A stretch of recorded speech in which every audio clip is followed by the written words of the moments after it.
involved with the Historic Society about a year ago. And the first thing that Betsy Reed said to me was, would you be interested in researching the Goodwill Baptist Church?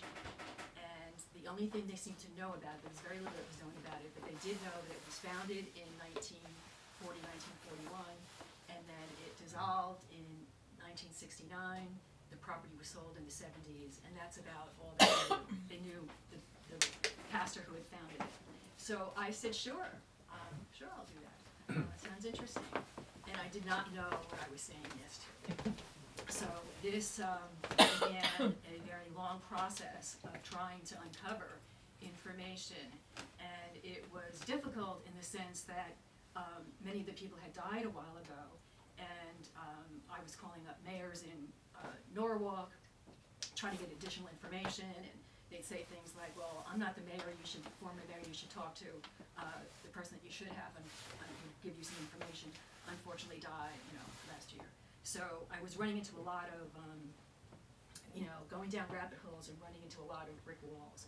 But eventually, over time, I was able to find a lot of information, and I'm going to share that with you now, and I hope you find it as interesting as I did.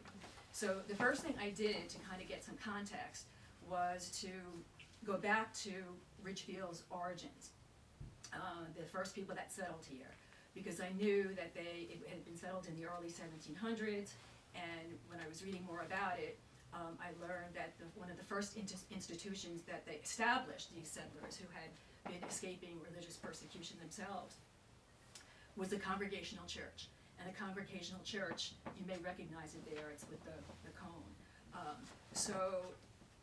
What I learned was that, and I realized early on that there seemed to be a parallel drawn between the reasons why these early settlers came here, why religion was important to them, why they wanted to establish a church right away, and how that was part of their community. And I realized that that was the same motivation that the black residents that were living here in Ridgefield in the 1930s and 1940s, they were experiencing some of those same motivations.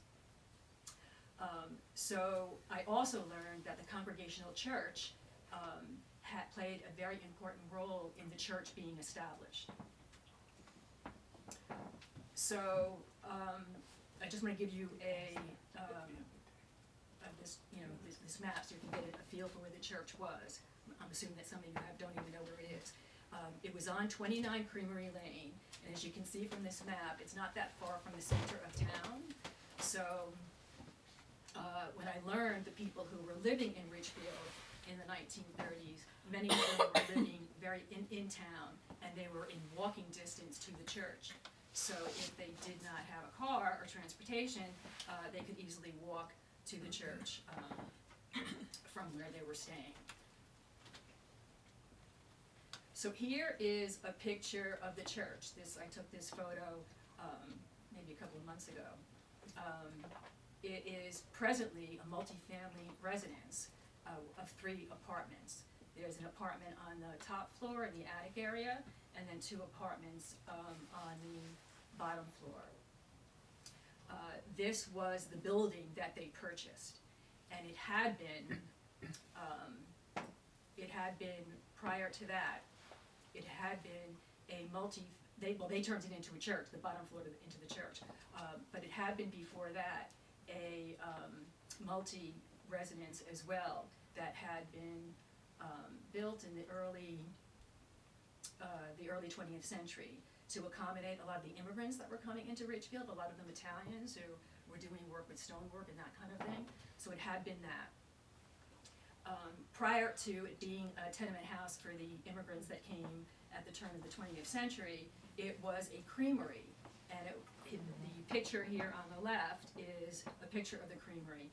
And there were a lot of dairy farms back in that area, going towards the Branchville Road area too, Old Branchville Road.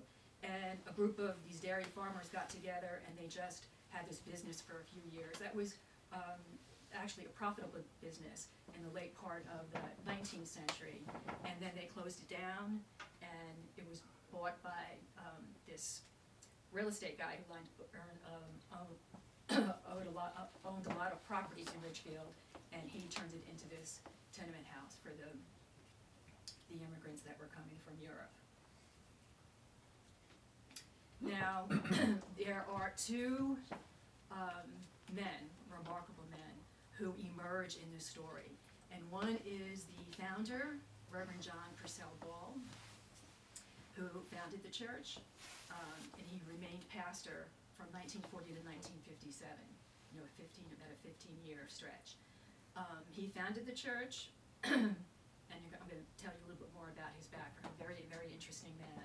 And then the other pastor, who I was able to learn a lot about, was the pastor who pastored the church at the very end. These two men are about 20 years apart, different generations. So he pastored the church from 1964 until 1969. In 1969, there was a lot of drama, contention, and some bad things were happening in the church as it ended, which was unfortunate. But both men, you will come to realize, were very motivated, very resourceful, and just remarkable people.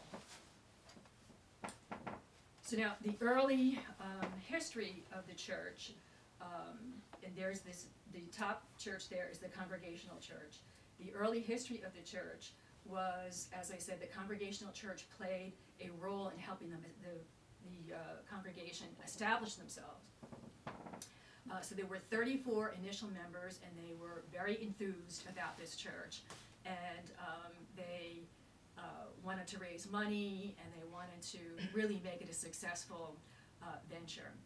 So the first services were held in the chapel of the Congregational Church, because the pastor, Hugh Shields, who was pastor of the Congregational Church for about 50 years, was working with the Reverend John Purcell, and he made this generous offer of offering the chapel, so to give them time to find a place where they could, a structure of their own to call their church.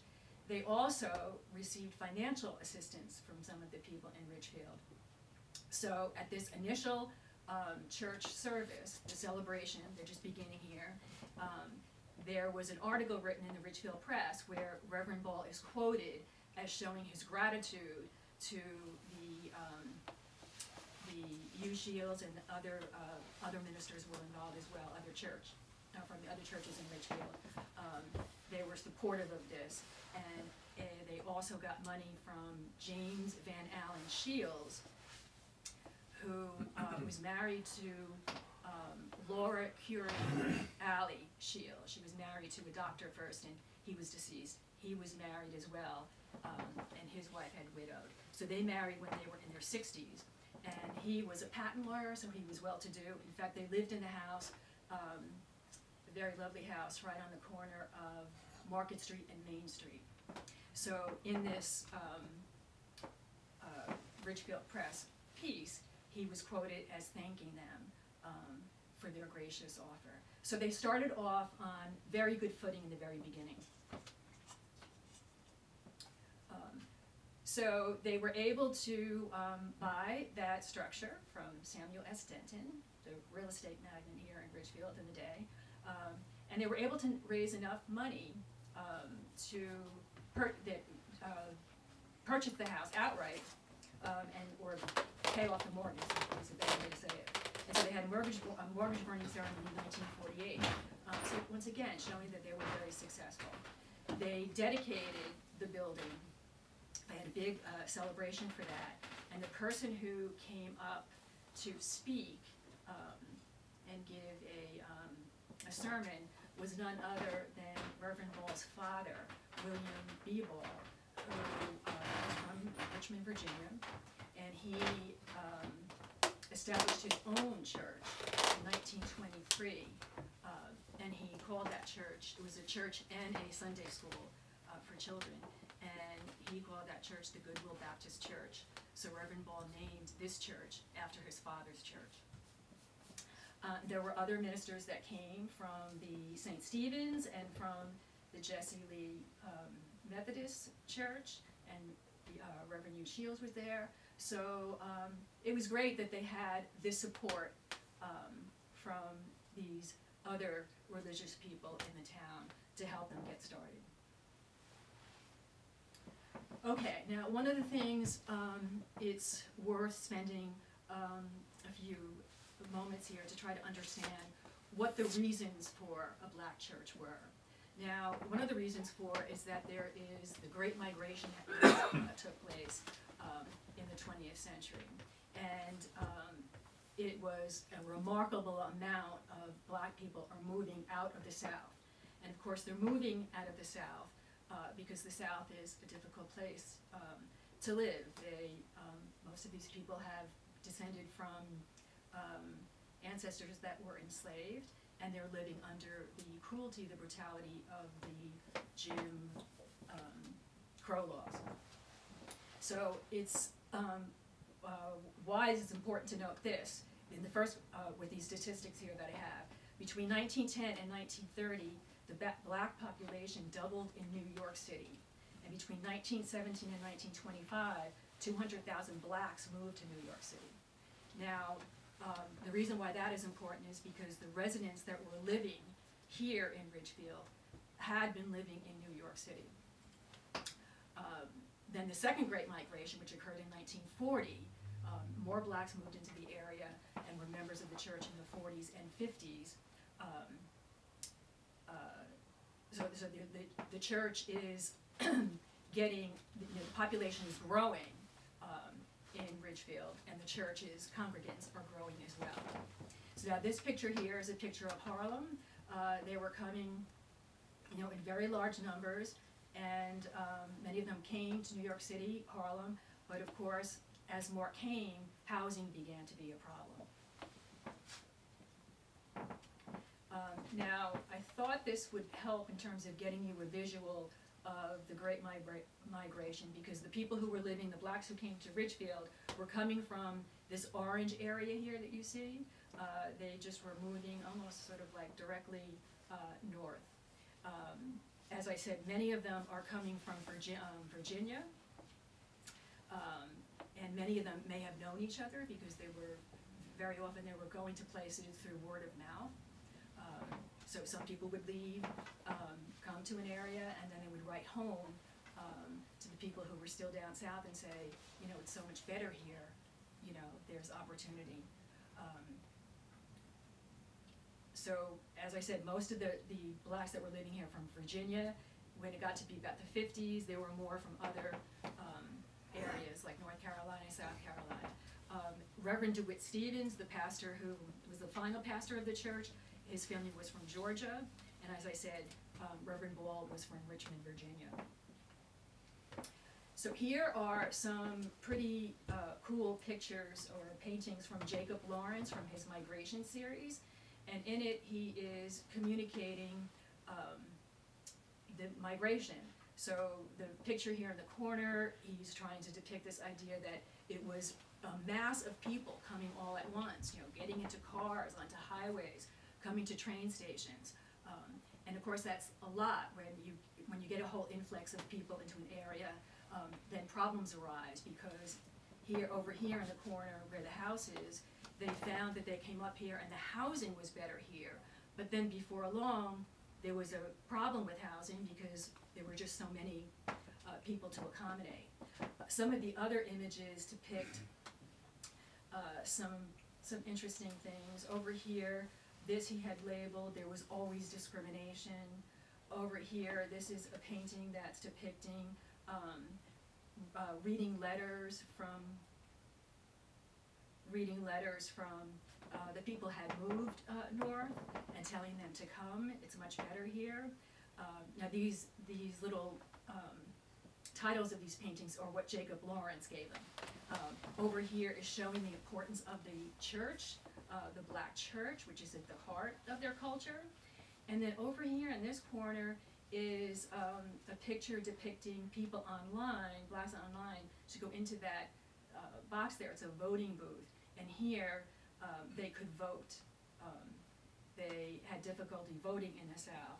If they were able to vote, they had to pass literacy test, which if you ever seen one of those, I mean, none of us here could pass it.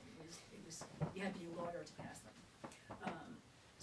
And here, this graph here is showing that this is 1930, and over here is 1940. So they're also coming up here and living through the Depression. So they're coming up here because they can find some work, and then also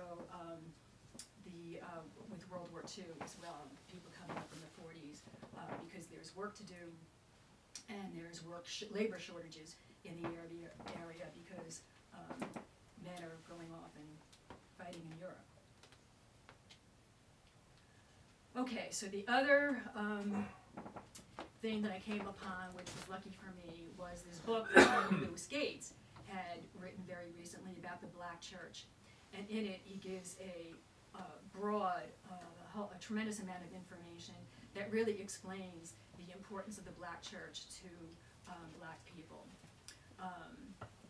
So here, let me just read these quotes, because this is really, he said it very succinctly. In the century since its birth, in the time of slavery, the Black church has stood as the foundation of Black religious, political, economic, and social life.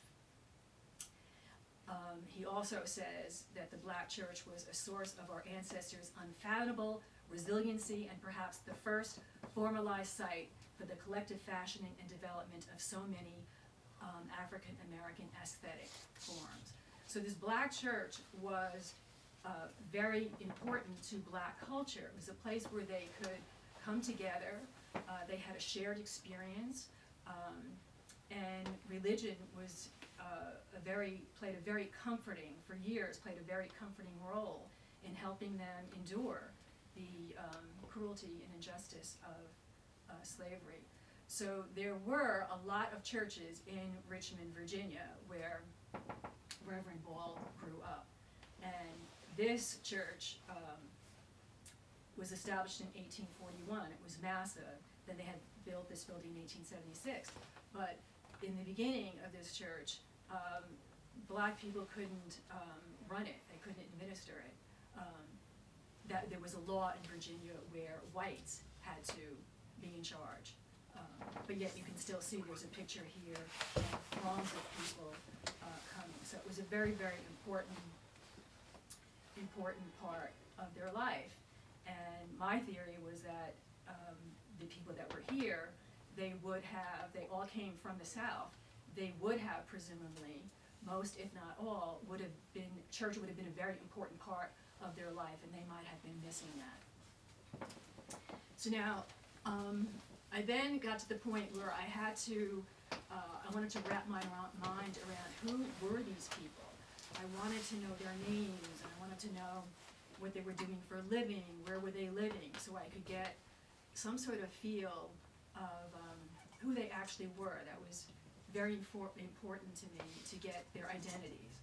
And of course that sent me to the census. And this was a very tedious process. I ended up at the Ridgefield Library for hours on end, going to Ancestry.com and going through the census pages. Here's one of them, for just the people who were living in Ridgefield, and going through. And you could tell, you could pick out Blacks because it had their race, one of the columns. So I went through the 1930 census. I also went through the 1920 census. So the 1930 census was the most important to get a feel for how many people were actually living in Ridgefield. So what I found was that there were 18 adults and 2 minors as of 1930. Half of the 18 adults were coming from Virginia. Now, it didn't say what city they were from, but my guess is they may have known each other. Nearly all of them were in there. They were on the young side in their mid-20s and mid-30s. They were all employed as domestic servants. And most of them, except for the 3 that I'll speak about in a minute, they were all living at the residence of the people that they worked for. So they were cooks, they were caretakers, they were chauffeur, laborer, all within what you would consider domestic servants. Now, as I said, all of them were living at their residence, which meant that if you lost your employment, you would have lost the roof, the roof over your head. So the three people that were not living, they were living in a rental space. Were Mary Steele. She, I think, was a lifelong resident of Ridgefield. She was born in Connecticut, and her parents were born in New York. And she appears on the 1920 census and a later census. Robert and Louise Dotson, who appear, they are renting, but they are working as domestic servants. And then Louis and Emma Brown, they are renting, and they have an older son. Louis and Emma Brown also appear on the 1920 census, the 1940 census, and the 1950 census. So they lived in Ridgefield for decades, and they were members of the church. Louis was a deacon at the church in the 1940s and 1950s, and Emma Brown ran an organization that was part of like community gatherings. They had a chicken dinner, I think, that they invited people in. So they were very involved in the church. They never were living at a residence. They remained domestic servants through their stay here, but they were never, they were always renting. In fact, they rented, when they were part of the church, I think they rented the apartment that remained on the top floor of the church. I think they were renting that. I lost track of them. By 1950, Louis is 68. He's still working as a domestic servant. And Emma didn't work. She only worked for a little bit the whole time that she was here. And then, I can't access the 1960s census. You can't access it yet. And I tried to find an obituary, but I couldn't find anything about them. But they came alive. They very much came alive to me. They seemed like great people. Now, the 1940 census, that was an interesting one. So there's an increase of black people coming to Ridgefield. So now we have 44 adults and 80 minors, and about a third of them are from Virginia.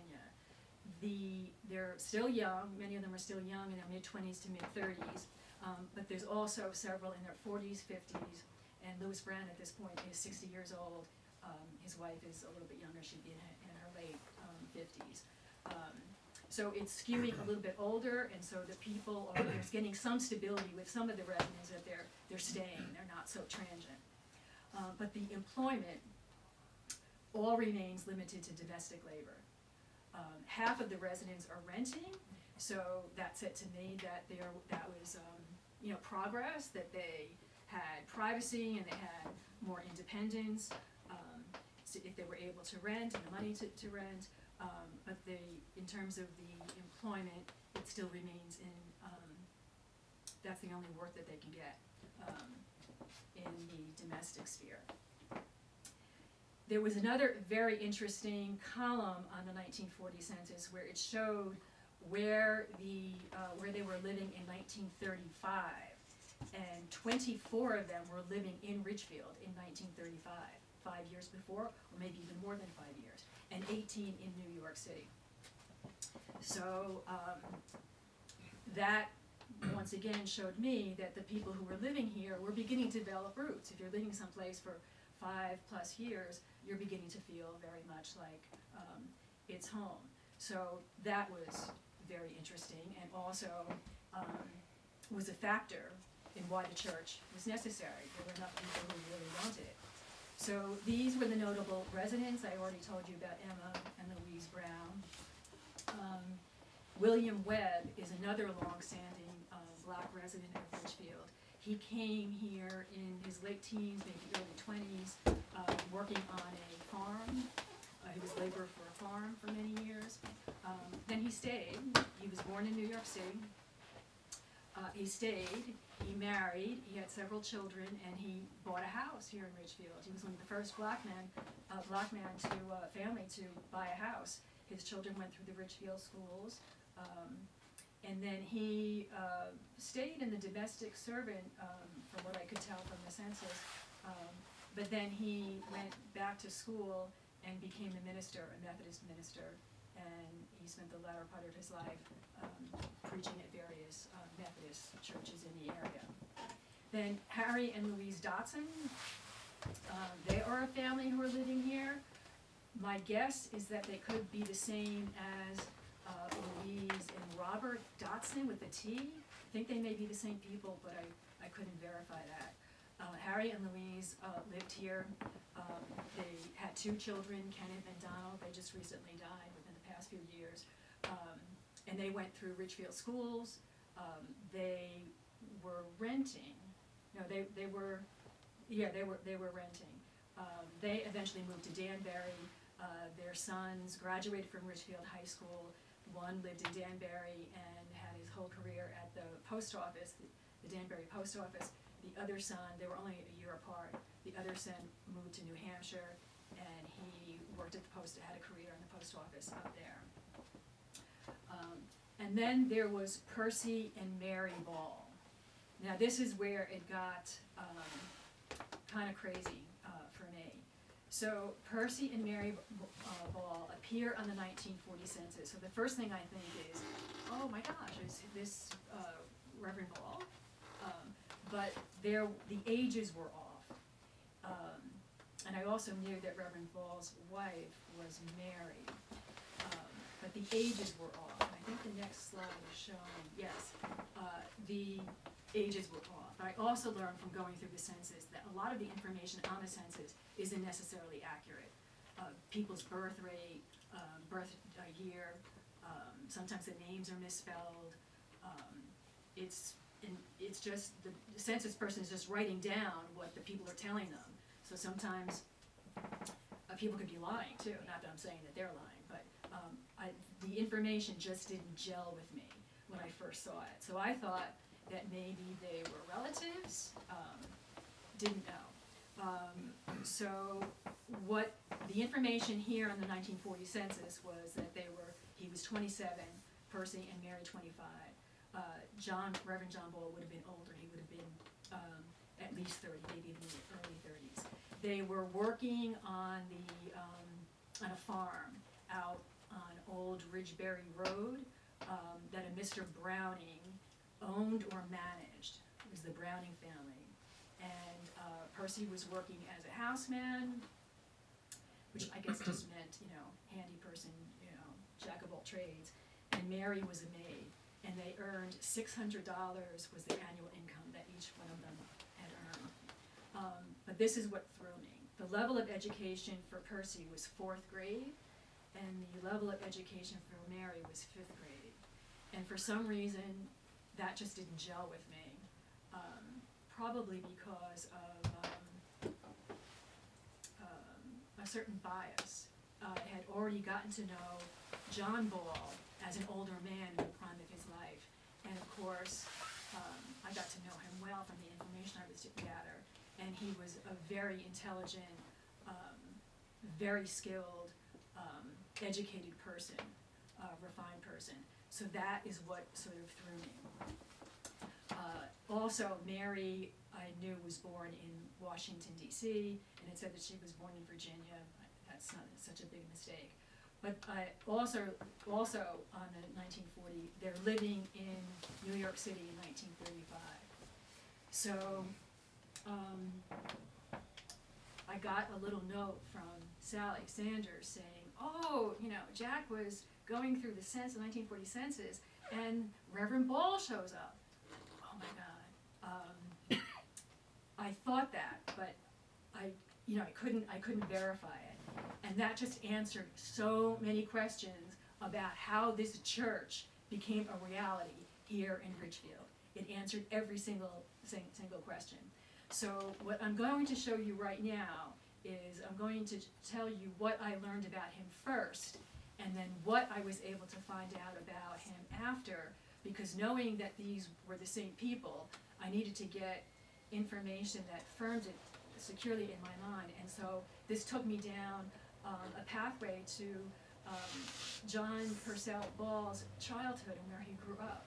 And it just was incredibly fascinating and fulfilling for me. So let me tell you what I learned about him first as a man. In the 1950s, I found him in the 1950 census, and he's living on Butler Street in Norwalk. This is in the corner here is the census from 1950. His names are up here, you really can't see it. It looks like to me he's living in an apartment building. Everybody else who's in the right next door to him, they're all black. And he is, I knew he was the pastor of the Goodwill Baptist Church. He's also the pastor of the Grace Baptist Church. And this little building here, the Grace Baptist Church was established in 1891, and they were able to buy this little plot of land years later and build this church. And John Ball became the pastor of it in the early 40s. So he was a pastor of this church for 15 years. He lived, the church, this little church, is right near where he lived, which looks like it was an apartment building. And it was also right near, I found that he owned a barber shop on Raymond Street. So that tells me that he was looking for ways to have more of a revenue stream. So he was working in this little neighborhood in Norwalk, which is on Day Street, if you know Norfolk at all, sort of close to where the water is. So this is where he was living, but he was still pastoring the Goodwill Baptist Church here in Ridgefield.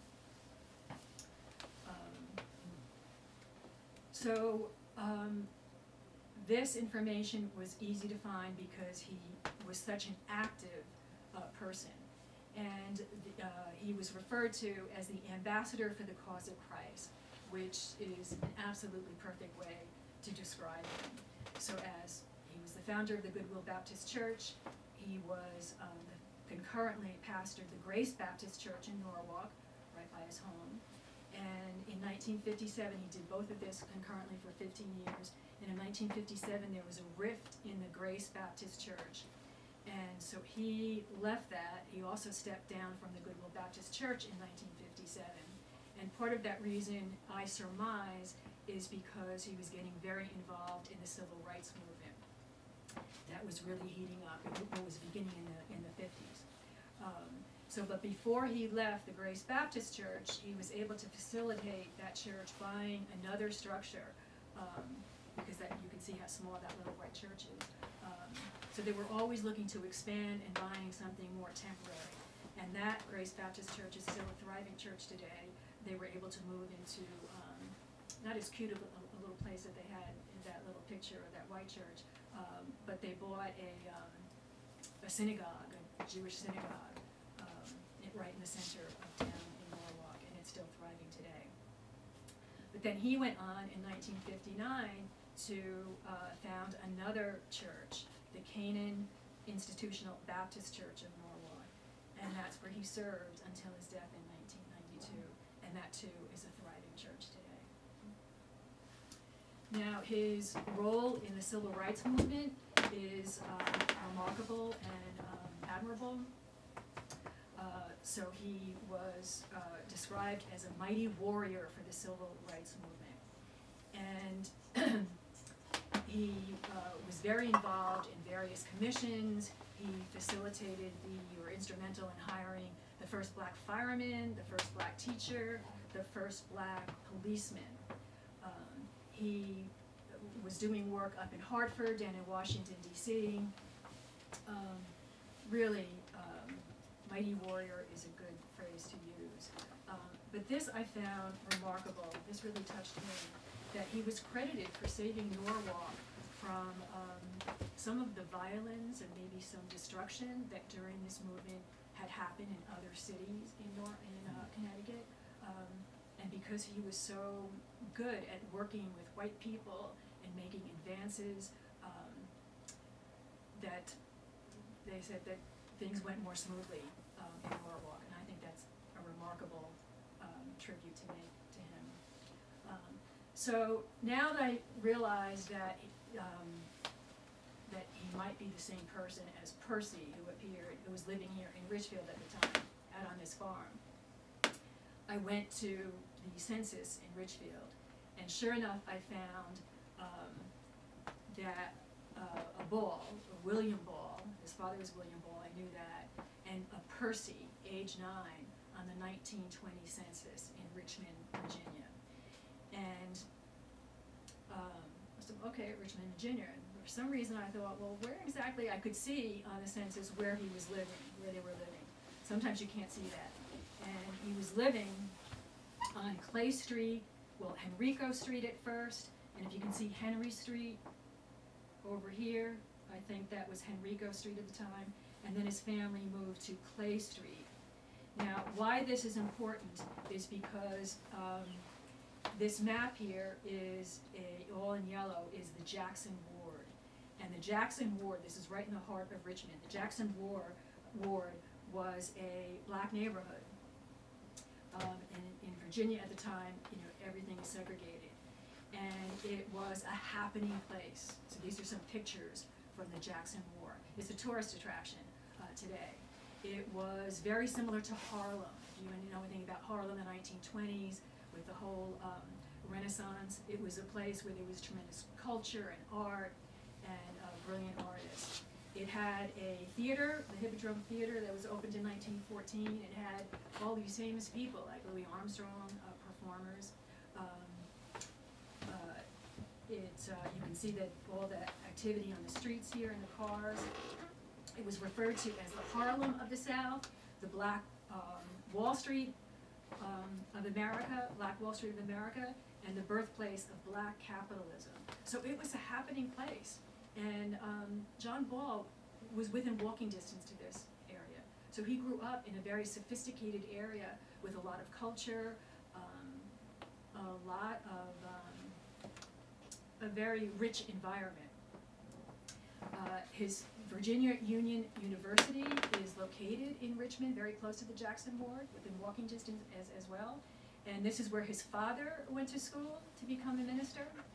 So his father was very much, because I read things about him too, I was able to find information about him. He was very much wanting to have education. So he came from a family where they were acutely aware of the disadvantage of not having education. So there were a lot of programs in the South, especially for men, who provided education in these various universities that were coming together in order to prepare them to go on to college. So there were programs that were combined. So his father went back and became a minister and did his theology work at Virginia Union University, which is a university that came together from various other institutes in the area. It merged and became a university. This is back, years ago.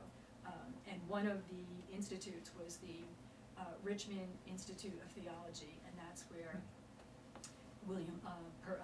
John Ball went as well. That's where he graduated from there. So that sort of, I understood that I was misreading the fact that he formally only went as far as a 4th grade education, which seems unbelievable, but they were able to get education, and just because they went as far as 4th grade, they could have been getting educations another way. His father could have been teaching the children. So that answered like I said, a whole bunch of questions. There's a picture here. He followed in the footsteps of a lot of ministers. Most of the ministers were men. Women were at first, kept from doing it. But if this is Sojourner Truth. I don't know if any of you have read Ain't I a Woman? That's that famous thing that she wrote. Some of these women just went out on the road and preached. And if you were good, people were going to let you into your church and let you do your thing. This is Martin Luther King Sr., and this is William Ball, John Ball's father. So he had a good role model, and that gave me insight into what he was able to do, what he had. It was, part of his, it was part of his DNA. So then I found, there wasn't much information, but then suddenly I found the Goodwill Baptist Church history. So in 1923, his father established this church, and he also established it as a school too, a Sunday school. And then in 1953, they were able to find a better place that was very important to black people, to not have a church that was falling apart. It was important that it was something that was going to endure. And so in 1953, they build this new church, and now I know that John Ball is in Norwalk at this point, and they had a 2-week celebration for this new church. And sure enough, I see that John Ball has gone down there, and he was one of the 14, was for 2 weeks that they did this, so he was one of 12 or a dozen visiting pastors who came and orchestrated that evening's or that day's worship, and then also gave the sermon. And so it was so nice to see John Ball's name there in 1953, doing that at his father's new building. Okay, so that is all to say that, once again, that the church would not be here unless it had been for John Purcell Ball. Now, the pastor that comes in 1964 is Reverend DeWitt Stevens Jr., and he is living in Norwalk at the time, and he is friends with Reverend Ball, and he asked him to come in and take over in 1964 and pastor it, because the other pastor had stepped down. I got a lot of this information from Reverend DeWitt Stevens Sr.'s son, who's also named DeWitt Stevens Jr., and he is the pastor of the Macedonia Church in Norwalk. He came and met me at the church on Creamery Lane, and he provided a tremendous amount of information about his family and what a remarkable family that he had, that he has. They were from Georgia, and DeWitt Stevens Sr. was born in Surrency, Georgia, which is very close to Baxley, Georgia. I'll be talking about Baxley and Surrency. And he descended from enslaved maternal great-great-grandparents, and there's a picture of them here in the corner. Jack and Mariah Summerall. Summerall is the surname of their enslaver. It is very difficult to find information about people who had been enslaved, and I'll explain that in a minute or two. So I was reading some background about the family oral history, and some of it was contradicted by what I found on census, because I went to try to find some information about them in the census. So he descended from these two people. They had come to this timber plantation in Baxley, Georgia. Baxley, Georgia had pine trees everywhere, these enormous pine trees, and so it became a place where they could fell these trees. Some of the scrapings from the trees you could turn into turpentine, which I never knew. In fact, they called Baxley, Georgia, the turpentine of the world, turpentine capital of the world. But they also turned these massive tree trunks into masts for ships. They were able to, the plantation was situated right near the Altama River in Georgia, and they were able to get it to the river and down to either Atlanta or Savannah, I think it might have been Atlanta, where they were then made into masts for these ships. So it was very difficult to find some information about them, but I did learn that Abby Sharp, this is his great-grandmother. Now, she was born into slavery. See, I found all of this remarkable, because we like to think that the Civil War and slavery was a long time ago, but it really wasn't. If I had found out that my great-grandmother or grandmother was had been enslaved, that would just be a huge thing. So his grandmother was, it's a little unclear how many children that Jack and Mariah actually had. Many of them were born after the Civil War and after emancipation. I found them on the census. But some of the children were born into slavery, and DeWitt Stevens' grandmother was. She raised her family there, and then her daughter, Beatrice Sharp Stevens, was one of the older children, and she raised her family in Georgia as well. The family history also includes this idea that any of the male children that they had all left to go north because it was so dangerous to live in the area for them. Now, what took me, I was trying to get some information on Jack and Mariah because the information I was getting from the oral history from the family just didn't jive. But it's very hard to find information about people who had been enslaved because what they have, where you go to, is a slave schedule, which I had never seen one. So I think this is kind of interesting to just know that this is what existed. And what they did on the census, they just took down the name of the enslaver, the number 1. So they owned one slave, and they recorded their age, their sex, their color, and if they were a fugitive or manumitted, but no name. And that, I just kind of like felt like I'd been punched in the stomach with realizing that, seeing it so in such black and white, that they would be treated as such, as just possessions. So Reverend DeWitt Stevens was living in Baxley, Georgia, and his parents had 19 children. He was the second youngest of 19 children, and his parents are here. And his father is Washington Stevens, and he's the youngest, so he has a lot of older siblings who are already moving up into the Connecticut area. They've settled in Norwalk, they've settled in Bridgeport, and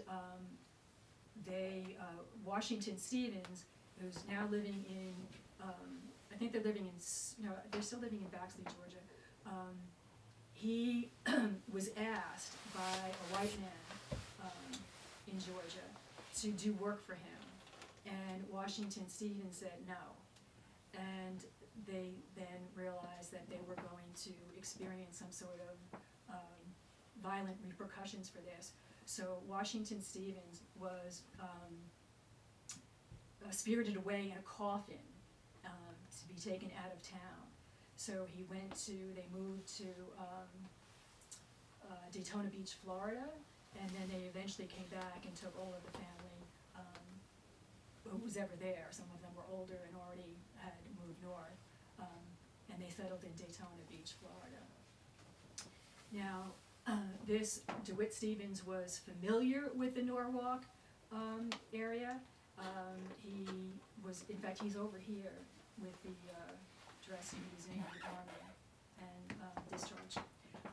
So he got married after he was discharged, and he married this lovely woman, Ava, and they moved their family to Norwalk because he was familiar with the area. And there is better housing in Norwalk, so we have to understand as New York is getting more and more of these people, they're moving out into the suburbs because they have to, that's where they can find additional housing. So he was living there with his children, and then tragedy struck. His oldest son, Raymond, so there's a picture of him down low, and then this is Raymond, and this is DeWitt Stevens Jr. So he had 5 children. His oldest son, Raymond, was walking in Norwalk, and a drunk driver hit him. And DeWitt Stevens Jr. told me the story. And he got out of the car, and he picked him up, and he just put him onto the sidewalk, and he died. DeWitt Stevens told me that he left him there to die because they believed that if he had been taken to the hospital, he might have survived. So DeWitt Stevens Sr. and his wife were, needless to say, utterly distraught, and they turned to religion. They turned to the Lord for comfort. So they took this call to the ministry, and they became evangelists, and they practiced that for many, many years. What that meant is that you just would get on the road and you go to various churches, and if you could preach, like I said, if you could preach and you had a message and you were enthusiastic about it, people would let you into, blacks would let you into your church, and you could spread the word of God. So now, Reverend Stevens is called to pastor the church. Now, what he did, along with being spreading the word of God, he was a very, very talented person. Wonderful voice. He wrote his own songs, religious songs. His children all could sing. His wife could sing. He taught himself the piano. He taught all his children how to play the piano, and they became quite the stars. They performed everywhere. You can see them. They performed at the Goodwill Baptist Church. They would come on Sundays, and they'd be singing this gospel music, and they were called the Seven Stars. I think the next slide shows them that. Not the Seven Stars, the Stephen Stars. So he became the minister in 1964 to replace another minister who had just stepped down, and he was ordained a Baptist minister at the conference Baptist Ministers Conference in 1965. And Reverend Stevens, they called him Big Daddy, and he took on this role with a lot of enthusiasm, brought all of this music, he was a can-do kind of person. And you can see that here they are, they're a little bit older. By the time he is the pastor of the Goodwill Baptist Church, his children are older, so DeWitt Stevens is in his teens, in the early 60s. So they performed, and they even performed at the Apollo Theater in Harlem. And they went from, as far as Pennsylvania, singing and spreading the word of the Lord. So what then happened, he wasn't there for very long, things started to become very tense. So he came in there, like I said, with this determination to make this church, even better than it already was. And the building was old now. It had suffered water damage, it's rotting, things are falling apart. And he wants to build a new church. He's enthusiastic with the whole civil rights movement,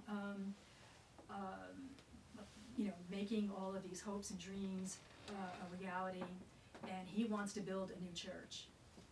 So this picture here of him here is he's bought the first 100 bricks of the new church. So he's determined that this is going to happen.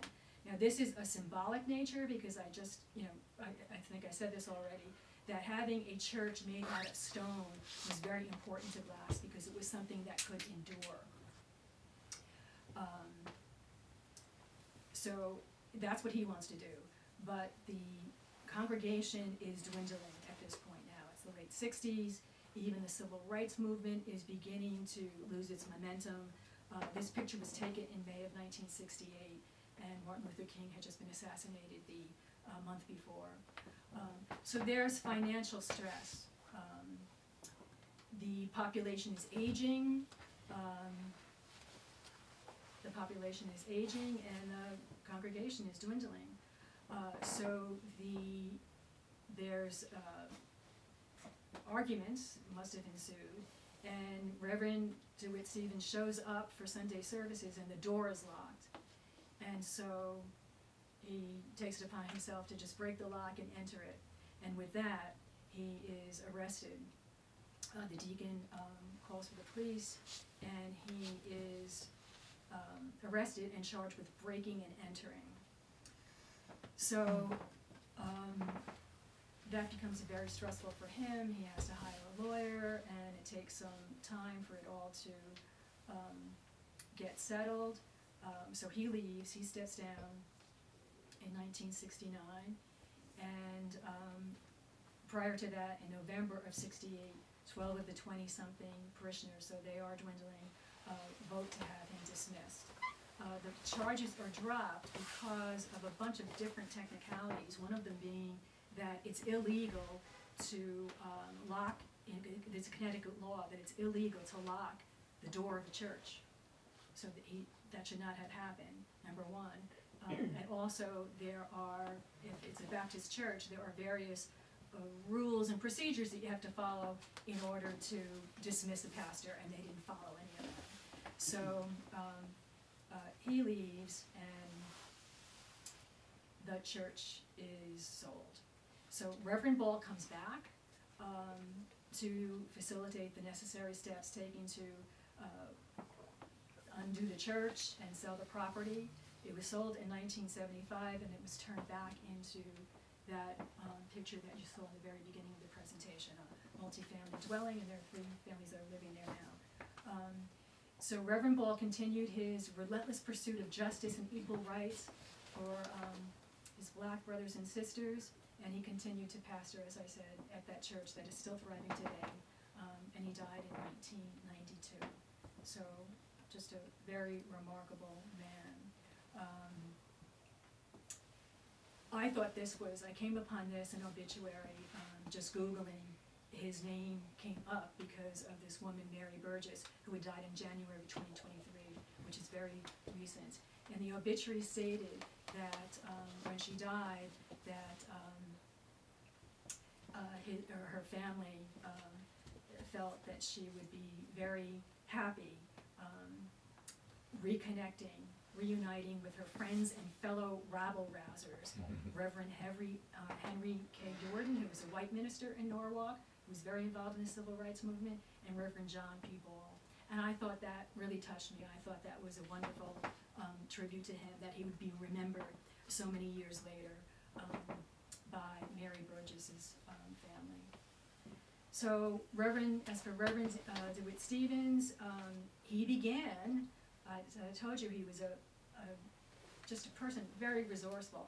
He began in 1968 his 20-year successful career with New York Life Insurance. He made a lot of money. He got a lot of accolades, the best salesman. So he did very well. He continued with his wife and 4 children in the music ministry. And in 1978, he was inspired to found his own church. And it started in his Norwalk house. He owns a house in Norwalk now, and it's the Macedonia Church. DeWitt Stevens Jr.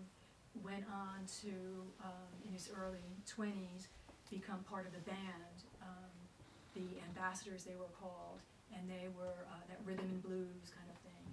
And then he ran into some trouble, and he decided that he was going to go into the ministry as well, which he did. And when the Macedonia Church grew to where they could get into this they're in a beautiful building now, he was a pastor, and so he's the pastor of that church now. He's in his 70s, and he's had some health issues, so I think he is stepping down. But it's a thriving church, and there's a lot of music, gospel music that goes on. They have recordings that you can even see on YouTube. So he retired to Daytona Beach, Florida, with his wife, and he passed away in August of 2010. And as for his descendants, his enslaved great-grandparents, maternal great-grandparents, have hundreds of descendants now, hundreds of them. And they have a gathering every year in August in Baxley, Georgia, the very place where their ancestors were enslaved. And they do this every August. Like I said, it's been going on for 70 years, and the family comes together and they celebrate their accomplishments, the ones that are living, are celebrating all their accomplishments. And it's quite a remarkable thing. And they publish big, thick books with all of these announcements and pictures and histories and background of people. And it's a wonderful, wonderful, wonderful thing to see. So this is just what I'll leave you with. The Black Church, this is by Henry Louis Gates. The Black Church was the cultural cauldron that Black people created to combat a system designed in every way to crush their spirit. Collectively and with enormous effort, they refused to allow that to happen. So for about 30 years, this wonderful church was able to live out its life. Sadly, it's not here, but it was something that was very rich things and a very interesting part of Ridgefield's history.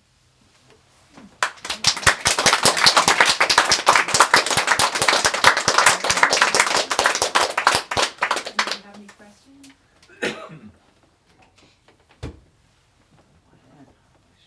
In a photo of DeWitt Stevens, there were 6 children. I know one was killed in a car accident. did another one pass away? I saw 4 and then used fire later on. No, another one has not passed away. Okay. So you had 5 living children? He had 5 living children, yeah. I think he has 2 sisters and a brother, Gary, so there was 4 of them that, had been 5, there are 4 now. Okay. Now DeWitt Stevens Jr. lost his son recently. The family's, experienced a lot of trauma.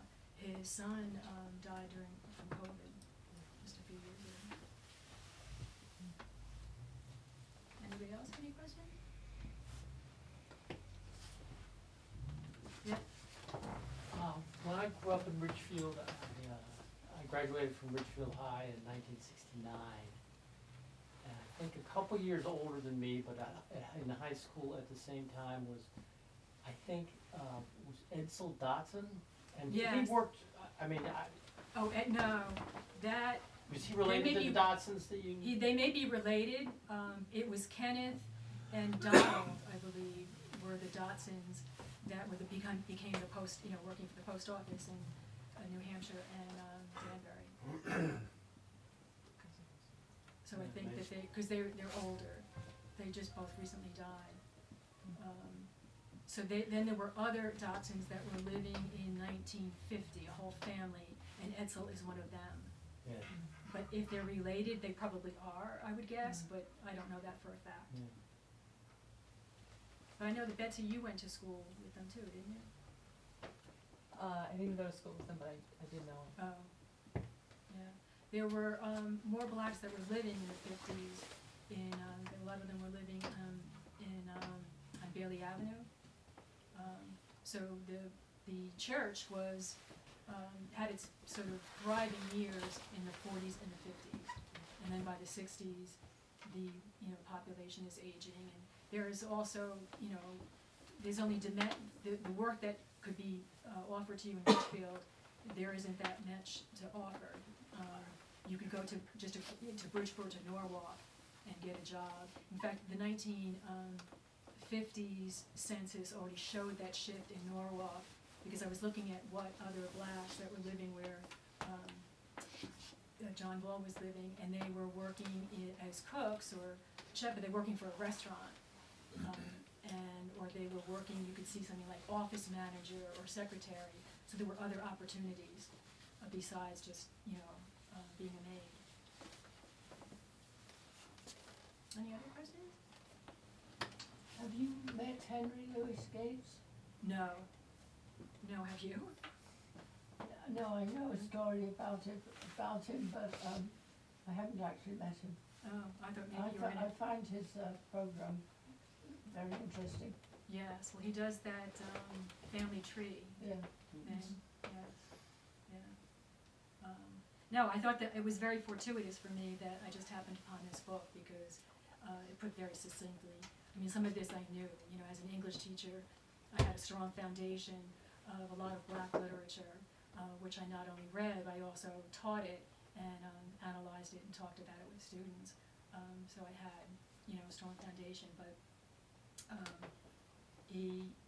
this was just very, very interesting to see how, with the culture and the artistry of it all coming together, such, in such talented ways where you could bring your talent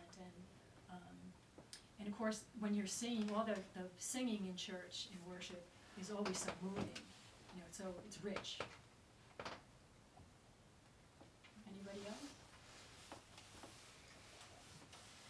Is this home registered in the index of historical structures here in Ridgefield? You mean the multi, Yes, the Yes, structure that yes. was the creamery and then the black that church. I don't know. Betsy, do you know if that's? I do not know either. It's been renovated so much that you could see it doesn't look anything like the original, so. And of course, the church, when it was first, when they were using it as a church, there wasn't all the houses that were around it. Like right across the street from this church, right directly across the street was a road. I can't remember the name of it. But when you go down that road, it looks like those houses, many of them went up in the 60s, I would say. So the whole neighborhood sort of changed. But if you go for a little bit further down you get a feel for the way it was, in decades before, because there's still some older buildings that you can tell were there probably maybe in the 40s, and there was a lot, farmland, there was a lot of farmland. So if the church had survived, they would have to probably move because it's not the best location for a church. Right.